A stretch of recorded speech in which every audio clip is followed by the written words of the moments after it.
Ezequiel capítulo 37 ao 39, e o capítulo 37 é um capítulo muito importante para você ter entendimento da salvação do povo judeu. Quando a gente vê a história do povo hebreu, do povo que virou o povo de Israel, o povo judeu, a gente vê o tanto que eles pagaram caro por serem o povo de Deus. Muitos dizem que os judeus mataram Jesus, mas na realidade quem matou Jesus está em Isaías 53:5, foi o meu e o seu pecado. Isaías 53:10, Deus, o Pai, colocou ele na cruz, e no 11 diz que ele deu a vida. A morte de Jesus é o nosso passaporte para a eternidade. Pela morte dele nós fomos salvos, a nossa dívida foi paga naquela cruz. E o povo judeu foi simplesmente um instrumento para cumprir aquilo que estava escrito em Isaías 53. Aí eu te pergunto, será que Deus rejeitou esse povo e todos eles estão condenados? E em Romanos 11:8 diz que Deus lhes deu espírito de entorpecimento, para que nós fôssemos enxertados neles, para que a salvação chegasse até os gentios. Em Romanos 11:25, o apóstolo Paulo conta um mistério. Ele diz: não quero, irmãos, que ignoreis esse mistério, que veio endurecimento em parte a Israel, até que haja entrado a plenitude dos gentios, e assim todo Israel será salvo. Que só tem um jeito de ser salvo, através de Cristo. Leia Atos 4:12, diz que não há salvação em nenhum outro. Ou seja, nenhum daqueles do Antigo Testamento receberam a adoção de filhos, porque para receber a adoção de filhos é necessário confessar Jesus. Mas como vão confessar se já morreram? Você vai ler o livro de Jó, capítulo 19, verso 24. Jó fala o seguinte: porque eu sei que o meu Redentor vive, por fim se levantará sobre a terra. E eu, no meu corpo, na minha pele, na minha carne, verei a Deus. Jó não está falando que vai receber um corpo glorificado, mas que aquele corpo dele, que vai virar pó, vai reviver para poder ver o Redentor, o Messias. Que todos eles morreram na fé, mas não obtiveram a concretização da promessa, a adoção de filhos. Ezequiel 37 tem uma visão de um vale cheio de ossos, sequíssimos. Deus pergunta para ele: acaso poderão reviver estes ossos? E ele diz para o Senhor: Senhor, tu o sabes. E Ezequiel profetiza. E aqueles ossos começam a reviver, não é ressuscitar. Começam a crescer carne, pele, tendão. As pessoas revivem. Ele fala: mas eu não vejo neles o Espírito. E Deus diz: profetiza o Espírito. Entra nesses corpos para que vivam. Que o Espírito só entra quando alguém confessa Jesus. E ali Ezequiel diz que o Espírito entrou neles. Se o Espírito entrou neles, significa que eles confessaram o Messias.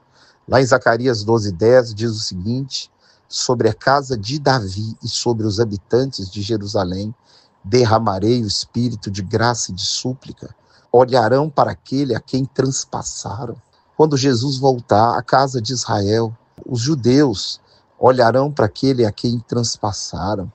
Aqueles judeus que estão aguardando a primeira vinda do Messias, eles não sabem que é a segunda. Quando eles confessarem o Jesus, o Espírito vai entrar neles. E aqueles que morreram vão reviver para que possam confessar Jesus.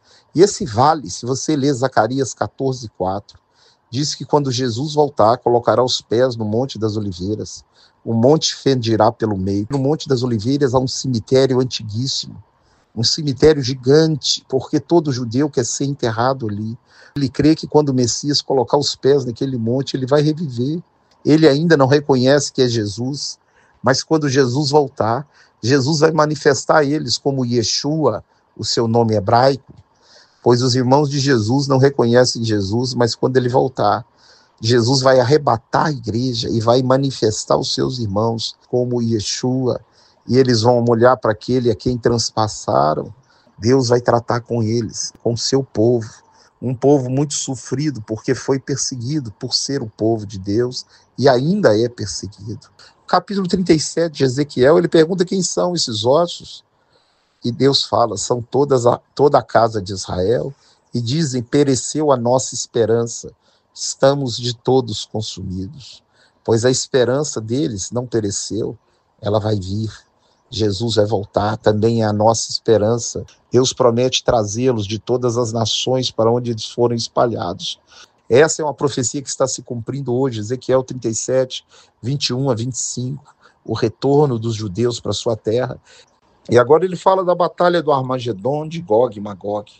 Quando Jesus voltar e colocar neles o Espírito, né? Você lê Zacarias capítulo 14, verso 1, as nações se congregarão para tentar destruir o povo judeu, e aí Jesus volta, coloca os pés no Monte das Oliveiras e vai ferir eles com a praga. Ezequiel 38 relata a batalha de Armagedon, do que Deus vai fazer, ferir com a praga, com maldição, com confusão. Já aconteceu várias batalhas ali, de Saul contra os filisteus, de Gideão contra os midianitas, muitas batalhas, porque é o caminho do norte para o sul. Todo o exército que descia do norte e vinha lutar com Israel descia por ali. E essa vai ser a última batalha. E vai encerrar o ciclo dessa terra. Essa terra, depois da grande batalha, ela será entesourada para fogo, e aí virão novos céus e nova terra, aonde habita a justiça. Então ele vai chamar contra Gog a espada, leia no verso 21, e a espada que sai da boca, leia Apocalipse 19, é porque todas as nações serão julgadas pela palavra. Ele fala que depois dessa batalha, as pessoas sairão para enterrar a ossada dos mortos que sobrarão, que as aves de rapina vão comer, da grande praga e do grande morticínio. Ele diz que vai mudar a sorte do povo de Israel.